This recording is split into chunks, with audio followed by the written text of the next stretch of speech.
Well, good morning there, and welcome to another edition of This Morning with Soulivity. We are so happy that you're here.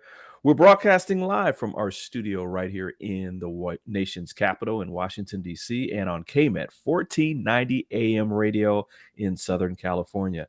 My name is Westley Johnson, and I'm joined today by some very, very beautiful and special friends of mine, Candice Harper and Sheila Applegate. Good morning, ladies. Good Good morning. morning. I love that good morning. I love that choral good morning. Now, how has your week been so far, ladies? Sheila, what's been going on? I've had a good week. I got through a couple projects that I was working on and spent time with friends so far. Ooh, nice. Yeah. Candy, what about you? I can't complain. I've been in my home renovation stage for Yeah, that's weeks now. right. Yeah, and it's been fun. Like, Wes and I are doing all kinds of interesting things. We're going to get paint today, so Oh, that's always That is exciting. fun. right. The paint color fan and kind of looking at all the late. So did we do this color or that color? And they all look. You start seeing the differences in all the colors, right? Right. There's beige, natural beige, white, beige, and less than white. It's like, Yeah, I want to meet the person that comes up with the paint names like angelic light, right. ethereal blue, There's one that I'm enjoying right now. It's called Blank Canvas, which is like it Oh, excites me because that sort of thing. I always talk about ooh, cleaning the slate. And hello. so yeah, I'm excited about that color. I think that might be the one I choose today. Well, speaking of, a clean slate, we've got another great Hot Topics day with a very special hot topic we're going to be talking about today. But before we begin, as always, I just want to remind all of our listeners, listen, we want your questions, your comments, your thoughts. This is an interactive conversation. This is all about a conversation to empower you so you can start your day off wonderfully.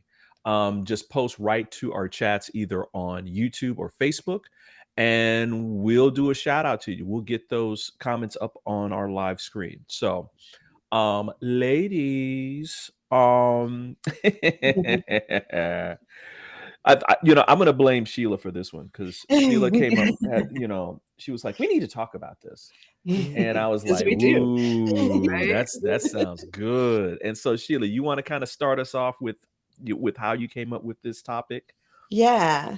So, as most people probably have heard, the term emotional affair has been kind of trending in use for a few years now, at least.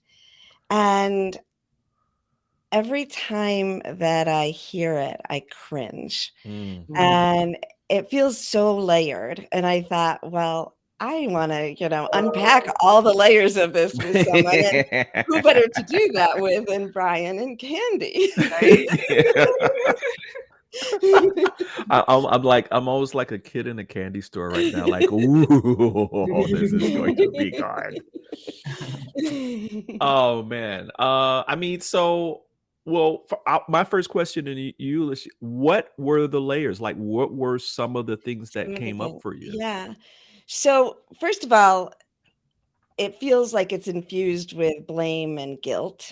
Mm, And it's putting a term on an unhealthy aspect of a relationship that kind of takes the blame and puts it on one person and or somebody outside of the relationship. And probably usually women. So there's a layer of, is it putting is it putting a shame on a woman that maybe didn't deserve it, you know? Right. Right. So there's that. And then it just actually goes against so much of what I believe in relationships which is being responsible and, transparent with each other. So it's to me, it's like just emphasizing an old paradigm and dragging it in to the present. Right. Mm. Right. I was reading, and then I'm going to go to you, Candy, on that same question. I was Yeah. reading a quick article about this, and I even have a problem with how that term is defined. Yeah. Just go read this. It says emotional affairs are defined as a platonic or friendly feelings toward another person that gradually turn into a romantic or sexual one while you're in a monogamous relationship with someone else. Simply put, an emotional affair crosses the boundary of friendship and veers off into an inappropriate path. Okay, so what's inappropriate and all that kind of stuff. These types of affairs are increasingly common. The American Association of Marriage and Family Therapy reported that 45% of men and 35% of women have admitted to having some sort of emotional affair, which is more than 20% more than people who admit to having a physical one. Mm. And again, does that even answer any questions for anybody? I mean, Candy, so when you heard this, what were the layers that you did first of all, did you have layers to it? Yeah. I mean, I definitely think there are layers to it because there's that sort of evolved approach, which, I always like to look at whatever research, whatever we're going to talk about with like, how can I look at it in an evolved way? And then how do I look at it as my ego self? Right. Right? And Right. my ego self is used to that old paradigm of possession.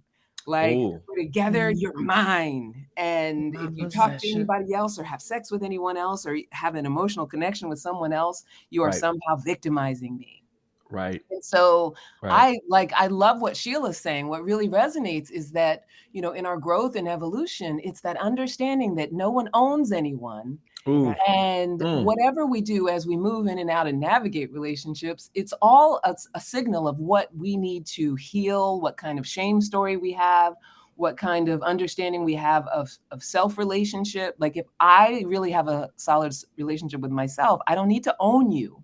Right. I can understand that we can have different dynamics at different times and have a level of ground rules for what needs to be communicated, right? Like if you're starting to feel attracted to someone, I'm your partner. So you ought to be able to tell me without like harsh consequences. Right. Ooh.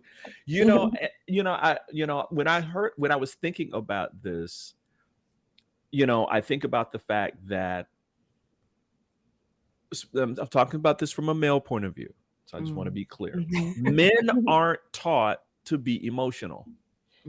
Right. We're not taught to express ourselves that way. We're not taught to really, be intimate, emotionally intimate with a partner, right? Yeah. And so, but the life is changing where men are becoming more about that, right? So, so I feel as though there's sometimes where when men are opening up to that space and they're now connecting with another person, regardless of whether or not it's a member of the opposite sex or not, because there's all different types of sexual relationships now, and or have been, and so the other person, how does the other person take that in? And I love the fact that both of you were saying that, listen, no one owns anyone else. And so if someone is having a truly deep emotional connection with someone else, that's helpful to that person. Not that it's like taking you out of the relationship or any. I think that sometimes that can be skewed into one person saying, "Oh, well, you're having an emotional affair." Yeah. Right. And I think it's important to realize, like, as men, first of all, we have suppressed our emotions in our society way too Right. much. I mean, Right. that's just, Exactly. we know that, and especially to men. So if a man is opening up to their emotional side more, they're probably aren't friends that they've been in contact with that are also opening up to that, right? So Right. they may be likely to find that openness in another woman. And then when we talk about it being a colleague, if people are working with, I'm kind of diverting it. I stopped and changed halfway through here. It jumped in my mind. Like when you're talking about, because of the suppression of women, right? So it's natural. You spend time with colleagues like Brian, you and Candy and I, we talk, right? So Exactly. there is a bond. And it can also then target women in the workforce if we don't get this under control and understand what's really going on, right? Because somebody's just naturally talking to a colleague and now accused of being in an emotional affair when she didn't realize it, so I feel like it has a potential to do a lot of harm also to the people who are just innocently having conversations. And, I look at it too, like, should our workforce even change a little bit? I mean, shouldn't we have some more kind of emotional context in our workplace where we're showing a little deeper, like yesterday we were talking about empathy, where we're having a deeper sense of empathy with our coworkers. Well, you can't get to empathy if you're not showing emotion or you're not putting yourself in the other person's shoes. Right. I think a lot of times it's like, suck it up, and so and so this is so, I mean, it's so deep.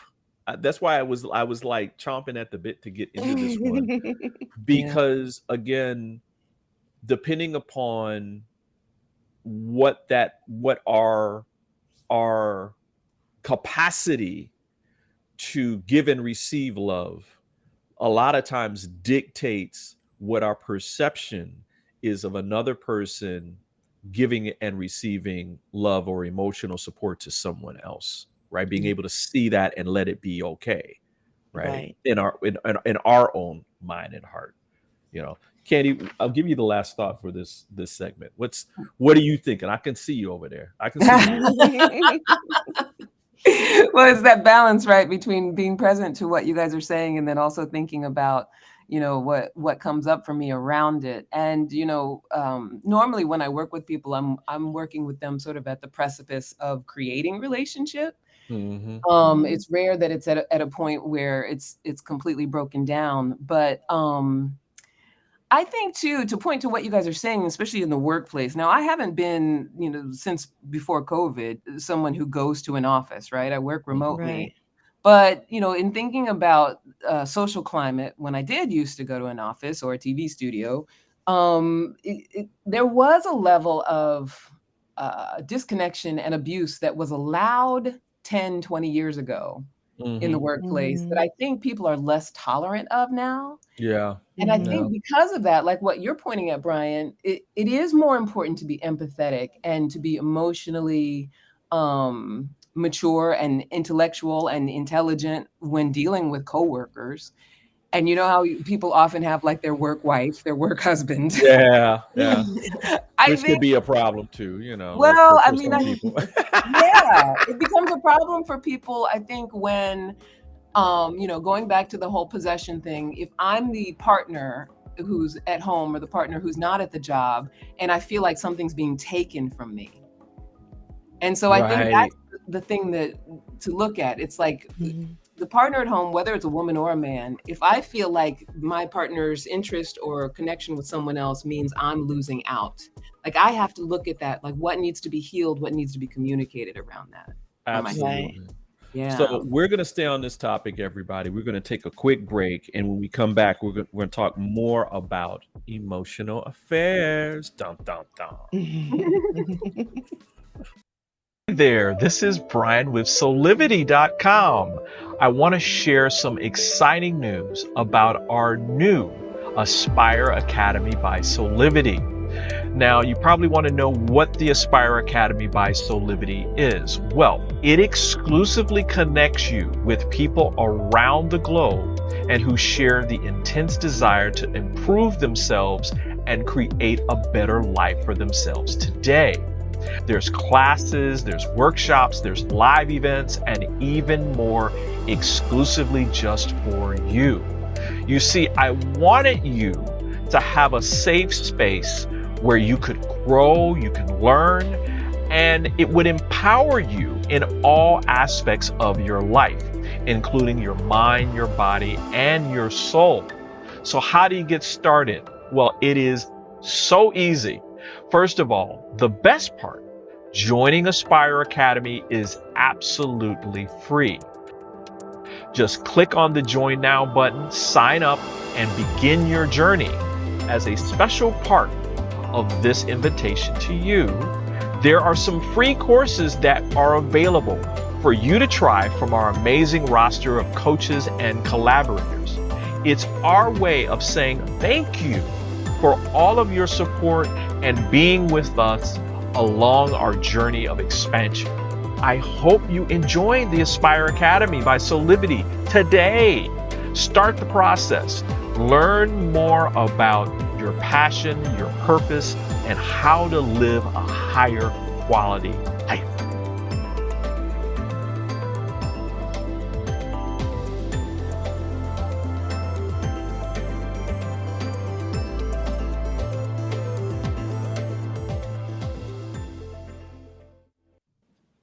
And we're back with more of This Morning with Soulivity. We are talking about emotional affairs. Dum, dum, dum. Question for both of you. Is our society and its expectations of romantic relationships part of the problem? What do you think? I think it is. I think that I hope the paradigm is changing of how we view romantic relationships, but if you think of in the 50s and, Right. moving through time, we have a lot of expectations for romantic relationships, that person should be our everything, right? It give us meet all our emotional, physical, and spiritual needs, which we don't ever put on other relationships. And No. so I think what happens is that we move into having a relationship with the form and we lose each other. Right. And when those rules are put on a relationship in the beginning, I think it's okay to some degree. Like, to me, I think of it as group coaching. If you put the rules around, you know what to expect and you feel safe opening up, but that doesn't last forever. That if you're going to take the relationship to a deep level, you have to move beyond those rules and start being completely vulnerable and true to each other. Wow. Love that. Candy? Well, I mean, I feel like at the heart of all society's ills is our need for instant gratification, right? So I think that what area of life is any more affected by that than our romantic relationships? And so, not just instant, but consistent. And like to point to what Sheila was saying about expecting someone to be your everything, but also expecting them to always gratify you. Right. Which we do it very subconsciously, I think. Like I find myself, just moving through life and then like, oh, I didn't get it the way I wanted. Oh, I wish you would remember to do that. Or it's that constant, I should have been gratified in the moment.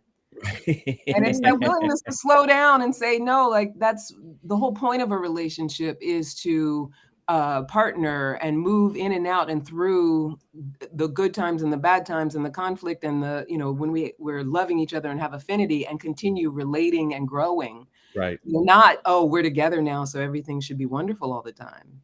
Well, I call that the Disney Cinderella syndrome, right? Yeah. Where first we're taught, oh well, you come together and you have this chemical and this chemistry and it's love, and you start singing songs to each other, and then you move into getting into some type of formal relationship. May it be just that you're in a monogamous relationship, marriage, whatever it is, because I'm cool with it. As long whatever's cool with you is cool with me.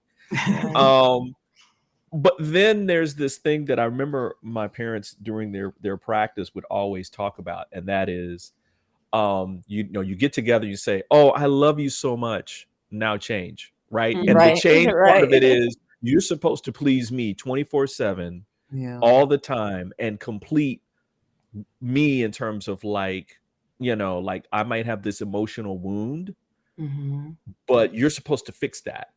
Yeah. You're Mhm. supposed to fix that. I'm not supposed to deal with it. You're Yep. supposed to fix it so that I don't feel it, you Right. know, Yeah. and that's just not real. That's Yeah. just not real. And then all that other stuff around, like, you know, what you think is an emotional affair, how you define it, and all that pumps up as well. You know, Yeah. oh, I I saw mean, you. Yeah, go ahead, Candy. oh no, I was just gonna say, because before I lose the thought based on what you were saying, it's that, you know, trying to heal the old wound. So, you know, a lot of times we go right into our adulthood and we're trying to heal, you know, trauma from our parents and stuff like that. And Mhm. so I need you to heal me. I need you to heal me. I need you to love me enough that I'm okay is Right, often playing in the background. right, Right. Yeah. Right. right, right, right.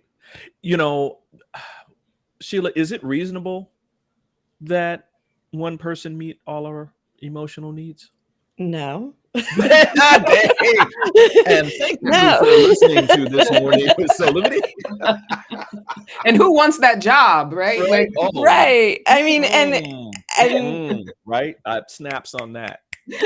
exactly. Like if you're doing that, then you're not meeting your own emotional need. First of all, you're not ever going to do it. And then even if you try, you're not meeting your own emotional needs. So you're getting further and further apart. So Mm. it's going to spiral if you're looking for that. And I think that's, like we said, a lot of women in our society have relationships that they are people are friends with, women they're friends with, and they have deep bonds and they share things, and it's not as normalized for men. So it adds an extra dimension for the men to try to do that. I think they end up shutting down their emotions to Mm. support the female. Or if it's, you know, a same-sex relationship, Mhm. play that over another. Although I do think that you're almost further ahead in a same-sex relationship because you're already stepping outside of the societal expectations. So there's more freedom sometimes. Not that they can't fall into it, but I think Mhm. more freedom to explore what's right for them. Yeah. Yeah, you know, I mean, I think about um in whatever relationship it is, typically there's a dynamic where one person is more emotionally aware than the other Mhm. person. They have a higher level of EQ. Mm. Right. And so there's always going to be this kind of imbalance. And so the trick is to understand that before or as you're going into the relationship, right? And that, you know, and that you understand, Candy, you said this so beautifully, that the relationship is there to help support each person in their own personal growth. Mhm. Right. I Yeah. mean, that's the beauty of it, and that you don't feel alone as you're walking your journey, and that you got Yeah. somebody looking to the right of you and says, "You got this, babe. You got this." Yeah. Right. You know? Again, I'm loving this topic. I told you. I was chomping at the bit for this one. Listen, we're gonna take another quick break. And when we come back, we'll talk about an important part of this, which is this about transparency and communication too? Mm. So kind of think about that, y'all, you know, and we'll be back with more of This Morning with Soulivity in about 2 minutes. Hi there, Sheila Applegate here with some exciting news. I've joined the incredible Soulivity team as the host of the new Consciously Awesome live show, where I will be sharing insights to help you discover your full brilliance and claim the vibrant life you deserve.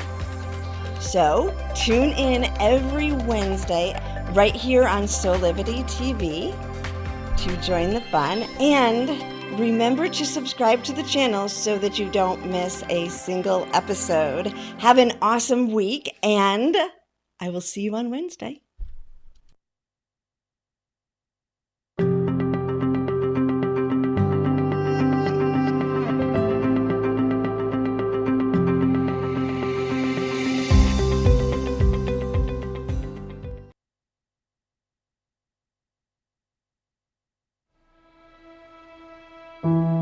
Have you ever asked the question,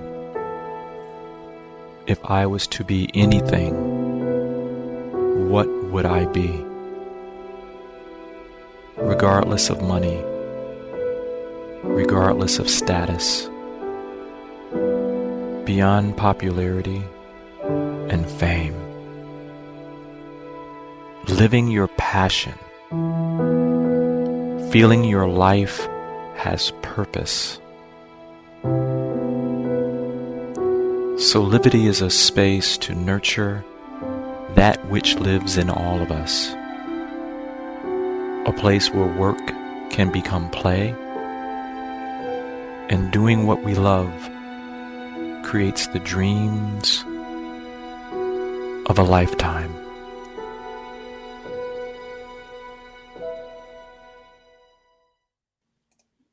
And we're back with more of This Morning with Soulivity. This is Brian Westley Johnson. I'm joined by my beautiful co-hosts, Sheila Applegate and Candice Harper. And we are talking about emotional affairs.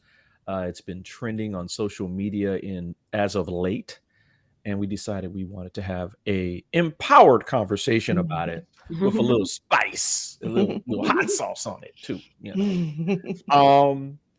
One part of this conversation that I think that's important is the juxtaposing transparency and communication with the other person as opposed to, I guess, a psychosis. Just the people just kind of like moving through, and you're cheating on me. What do you guys think? Does transparency and communication play a role in all of this?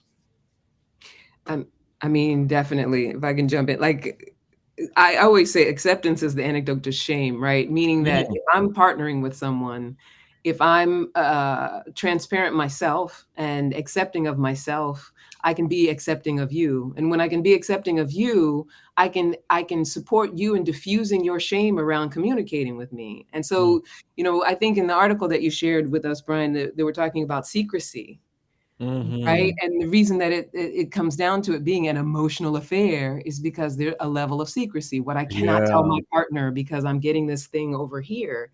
Right. But, we're human. So we're going to be attracted to other people that, you don't spend 30, 40 years in a marriage and not ever find anyone else attractive. Right. Right. So it's that willingness to be in a place of really accepting your partner where they're at, even when it feels scary. And when you do that with yourself, you can then offer that to that's love. That's what love is, right? Offering that to that other person because you filled yourself up with it. And when it's like that, you can talk about anything. Absolutely. Right. And I think we deny ourselves that privilege in a relationship because we're so busy feeling shameful about our secrets. And isn't that what intimacy is? I remember my dad would always say, "Into me, see," or "I see you." I mean, Sheila, what are your thoughts?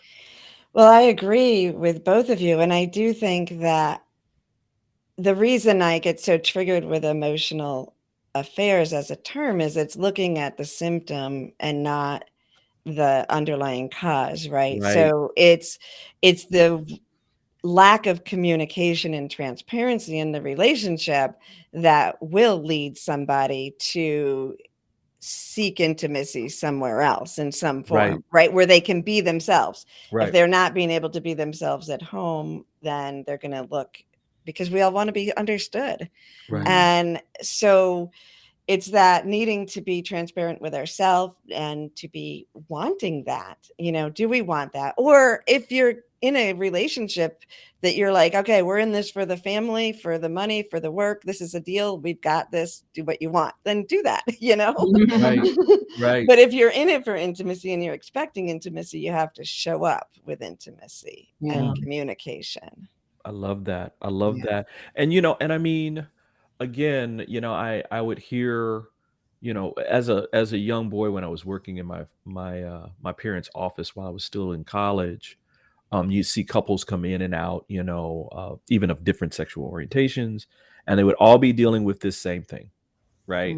Where the intimacy between them was not strong enough to compensate or get over their own pain. And so they weren't letting each other in to see that pain.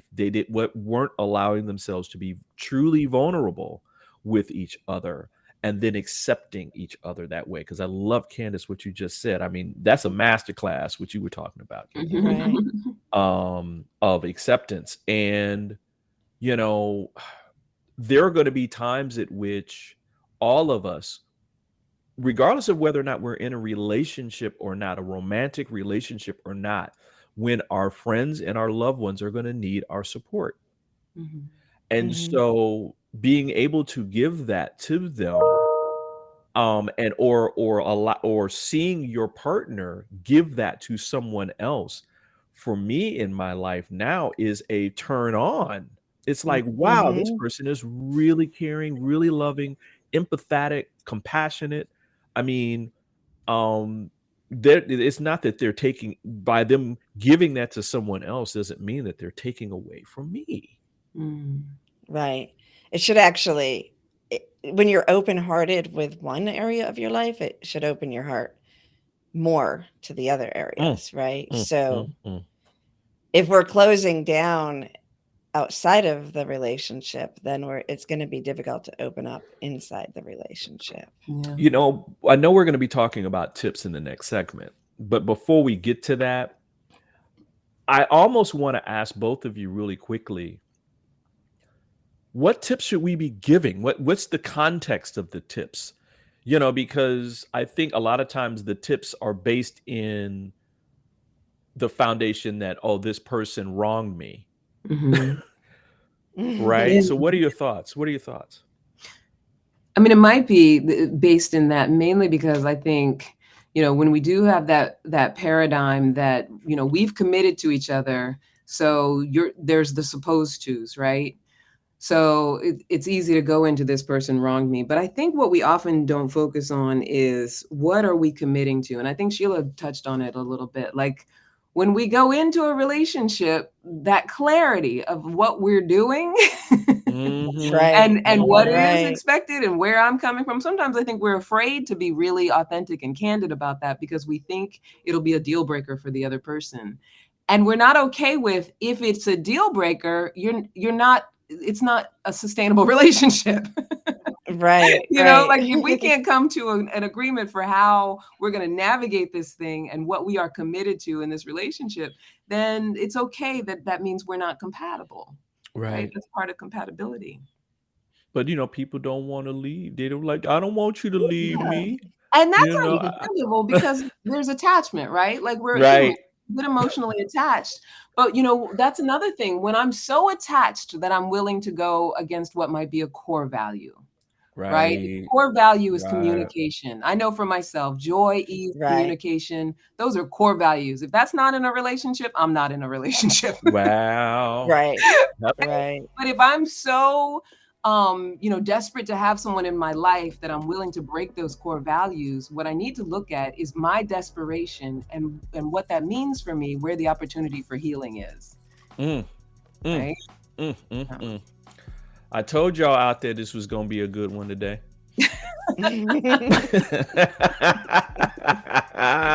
Listen, we got even more coming up on this topic. We're going to move into some tips to help empower you. I want to say that I think that one of the solution is intimacy. So we're going to talk a little bit about that and some tips as well. So we'll be right back with more of This Morning with Soulivity.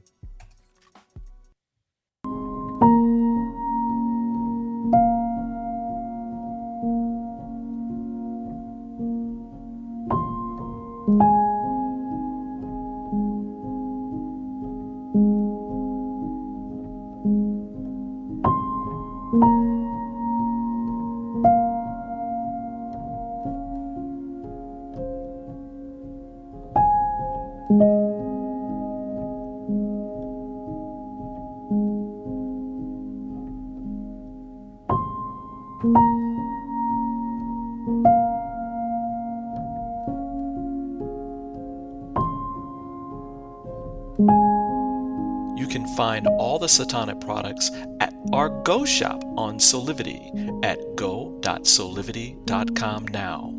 Shop for beauty products, skincare, hair care. It is all there at the Go shop. Go shop Soulivity. And we're back with more of This Morning with Soulivity, and we are talking about emotional affairs. And we wanted to make sure that we left you with some empowering words to help you move through a situation where even maybe you're feeling as though you are in an emotional affair, or that you think your partner is. And so just wanted to kind of leave you with some tips on this. So, Sheila, what do you think? I mean, we were talking last about, defining this thing, this term, and how do you give tips on it if it's defined a certain way? Mhm. Well, with that, I would say I really think whether you're in a situation that you or your friends want to label emotional affair, or before you get in those situations, it's really looking at the relationship. And like Candice said, what do you want to have? And make sure both of you are checking in with each other. Do we still have the same commitment, the same desires for a relationship? Are they changing? Is there room to grow and shift? And how honest are we being? And if you're lying about this, are you lying about other things? Are you, is it easier to just say I'm going to work when you're doing something else? Or, Right. even innocent things. If there isn't an open honesty and that's what you're seeking, then you need to start there, regardless of whether there's an emotional affair, so to say, going on. And then there's also the thought that when you are opening up, one thing I don't think that we should do, I personally, this is my belief, but in your own relationships, you decide, but I am really against talking about my relationship with other people, my complaining, if I haven't talked to my partner about it. So if you aren't able to talk to your partner, then seek a therapist. That's who you should be going to, not friends or people to complain or sort through your relationship. I think a therapist or a coach is a good idea. Yeah. Candy, what are you thinking? Yeah, Like so tips. I have an amazing coach who taught me that we're always either acting out of fear or love. Right. So if I'm someone who is experiencing a connection with someone else, and I have a partner at home with whom I have an agreement that is not what, that's not in alignment with what we're trying to do in the relationship, I'm probably afraid to come clean. I'm afraid to be honest, because whatever gratification I might be getting from this other relationship. And so you want to be willing to ask yourself, am I acting out of fear or love? Because when I'm acting out of fear, I'm going to manifest everything I'm afraid of. Right. Right. Whether that means hurting that person, hurting the person that I'm connecting with, hurting the person that I made a promise with, and now I'm breaking that promise rather than just, authentically communicating about it and maybe creating a new promise. It's as soon as you ask yourself that question, fear or love, then you open yourself up to being able to connect with your own intuition, because your gut will tell you. Right. You'll get that feeling of like, oh, I'm acting out of fear. Like I'm afraid I'm going to, break up our relationship. I'm afraid I'm going to say or do the wrong thing. I'm afraid somebody might retaliate if I, cut off a connection. Yeah. And that's where to start. And then I think that then what Sheila was saying about talking to a therapist, talking to a clinician, if you can't talk to your partner, if you're in such a fear spiral that you don't know how to break out of it, then you need support. And don't think you can be out there doing it by yourself. Find somebody who doesn't have emotional skin in the game to actually support you through navigating it so that you can get out of the shackles of this fear. Right. I cannot agree with both of you more. I think that, that there's the old adage of, that God, doesn't, knock you down. God gives you a little whisper, and then, a little tap on the shoulder, and then it's a knockdown, right? The kind of like, hey, are you listening? Are you listening to me? When you're in this kind of situation, you're now into that time, and you cannot do this alone. I think, Mhm. if you and your partner are both in fear around this whole thing, then you got two fearful people trying to talk to each other and trying to resolve something. That won't happen. Mhm. All that'll happen is that you'll be arguing, blaming, you're not doing this enough for me, and well, you're not understanding enough, and blah, blah, blah. So you need that third party. Yeah. Go Mhm. get the support that you need. And regardless of whether or not, and take the relationship out of the equation, really. This is about both of you just getting to a point at which you can communicate to each other. Then from that place, you can decide or come into awareness around whether or not you even want that relationship to continue. Mm. This is a healthy way of starting a process at which you can understand the dynamics of what's going on in your space and in your world. And there's like some other tips. I mean, that I think that's the first and foremost thing. There were some other tips like, maybe give each other space, see the difference between infatuation and love. I mean, these are all things that are important. I think you'll probably read that on many, many sites, things like that. But I think the first step is exactly what the two of you said, and that is get you got to get the emotional content down first so that you can kind of figure out what's going on with you and help have somebody support you in that, because Mm. there's a deeper meaning to all this, and I love the fact that both of you kind of talked about that. Yeah. I keep hearing the term, it just coming in my head, that honesty and vulnerability is an aphrodisiac. Mm. Oof, And hello, y'all bringing it today. I mean, acceptance, and then now this one from you, shit, golly. so when you think about that, if somebody is opening themselves to vulnerability and honesty, and it's not in it's outside of your relationship, the fact that that person is beginning to open up in that way is a good thing, and it can Right. be brought with honesty and vulnerability in your relationship. You can bring that in, and it can actually make you feel more intimate with each other and more attracted to each other than ever, Yeah. versus Wow. Yeah. going from the fear and trying to contain it. The Right. more we love, the more love we have to give. Right. Yeah. Right. Right. Absolutely. And Absolutely. recognizing that all of it is a practice, right? So, like I was mentioning Hello. earlier, Mhm. because the ego self will keep coming up.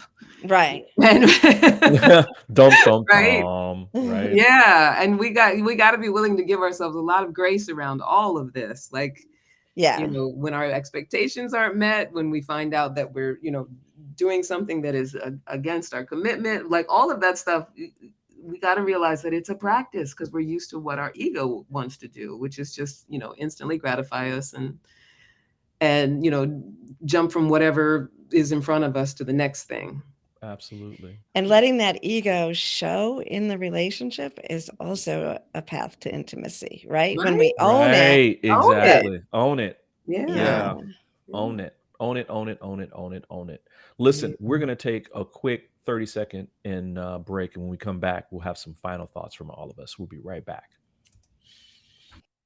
6 years ago, when I started Soulivity, my vision was to support everyone in improving their life through the discovery of their passion and purpose, so they could become the best version of themselves, to battle fear and ignorance, and create a better world today. Get inspired to live your passion and purpose. Visit Soulivity.com now. Wow, such an important topic today on emotional affairs. Candice, any final thoughts from you? Wow. I Right? feel like I could go on about this all day. I know, Right? right? So just so there's like a couple, quick bites of takeaways. So understand and know that we do have a need for instant gratification, and that willingness to always be in the inquisition with ourselves. Like, what am I doing here? If I'm upset with my partner because I believe they're having an emotional affair, and I'm going into this, whole story about the victimization of it and how wrong they are and how horrible they are. I always want to be willing to take a moment with myself and say, what is it that I'm afraid of? What is it that I'm expecting? What is it that I'm demanding that my partner give me? And if I'm that person who's caught in between something, I always want to check in with myself. Am I in alignment with what I said I was going to do? And if I'm not, what do I need to do in order to get in alignment with it? And it's not a right or wrong moral question. I know a lot of people out there will say, well, if you're in a marriage, it's immoral to be connected. Right. And that's part of it. We put so much morality on the things that everyone gets shameful. So then I got to keep it secret because I'm ashamed that I broke the rules. Right. But when I allow myself to be human, a human being who has desires and needs and wants and, layers of trauma and the society I live in, there's so much that dictates how we behave.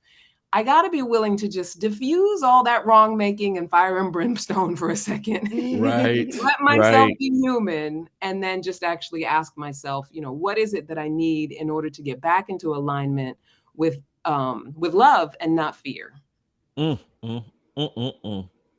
That's beautiful. Yeah. That's really beautiful. All right, Candy.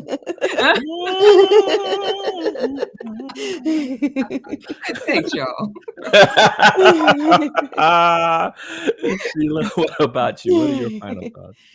I guess I'm thinking about the fact that, a lot of times we're afraid to break out of the structure of a romantic relationship, like the marriage that you were saying, where there's rules and structure around that.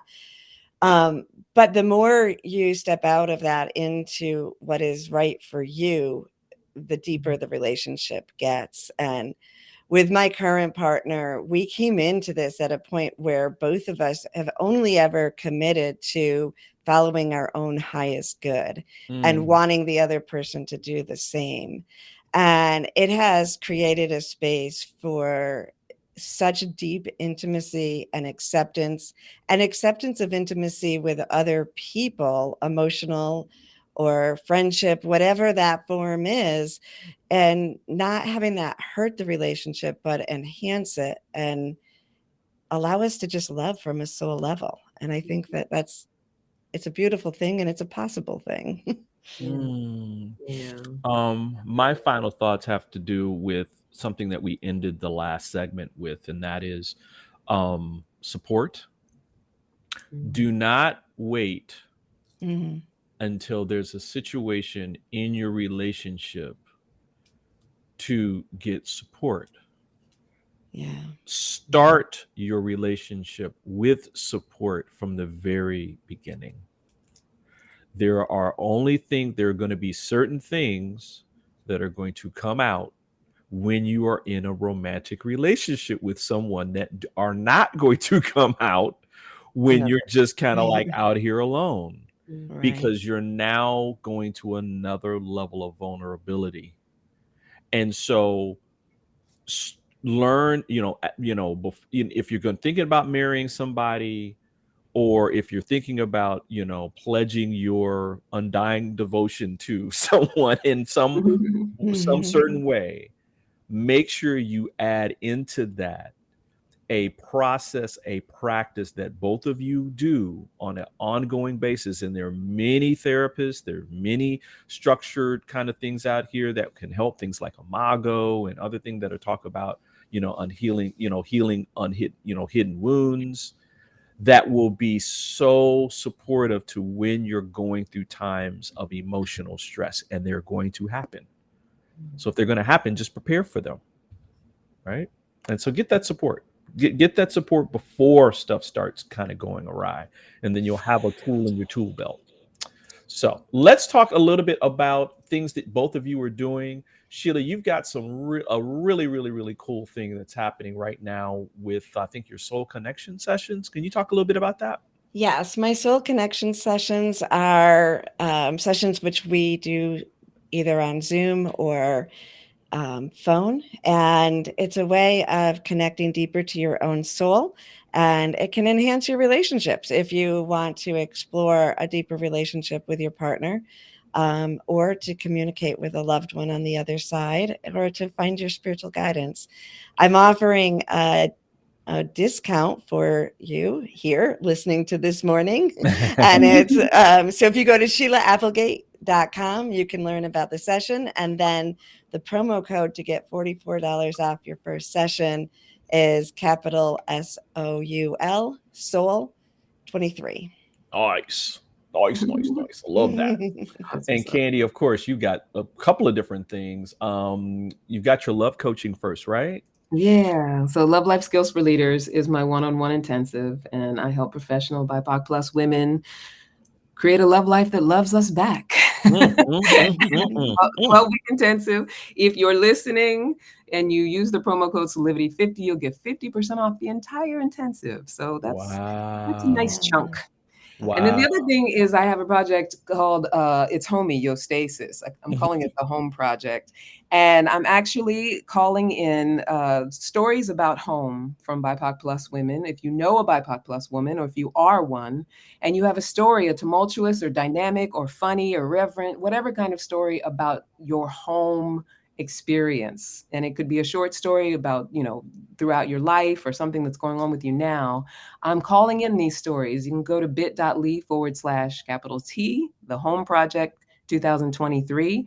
I'm creating a compilation book. Any proceeds from that book will go to creating stability for home stability for BIPOC plus women and young people. Wow, this is fantastic, y'all. I like that homeostasis. That's kind of it's homeostasis. Well, I want to remind people that it is still Women's History Month, and there's a fantastic thing happening here in DC where the first National Women's History Museum is being built right here in DC. And if you can, go to womenshistory.org. Learn more about the museum itself, and even donate. It's a great cause. The museum is going to be fabulous, y'all. I love if you guys can come here and check it out, because it's that it would be worth the trip. It'd be worth the trip. All right. Wow. Listen, I hate that this is over. This is a fun one. This is fun. This is really, really fun. Listen, we do it like this every weekday, y'all. We hope that you come back and join us for another great episode of This Morning with Soulivity. We have some fantastic guests that are going to be coming up in the very near future. People like Helene Lerner from womensworking.com is going to be here, and other phenomenal women for Women's History Month. So just, come back, join us at 8 a.m. Eastern for our live broadcast, or 9 a.m. Pacific on KMET 1490 AM for all of you out on the West Coast. Until next time, keep having real conversations that empower with passion and purpose, and create a life full of high quality living today. Thank you. We'll see you next time. Bye. Bye.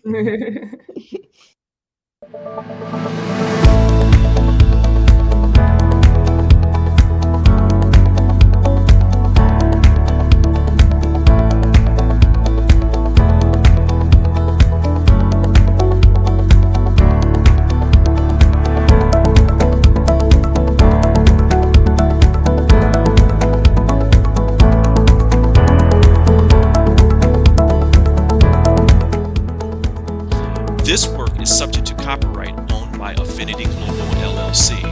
Any reproduction or republication of all or part of this is expressly prohibited unless Affinity Global LLC has explicitly granted its prior written consent. All other rights reserved.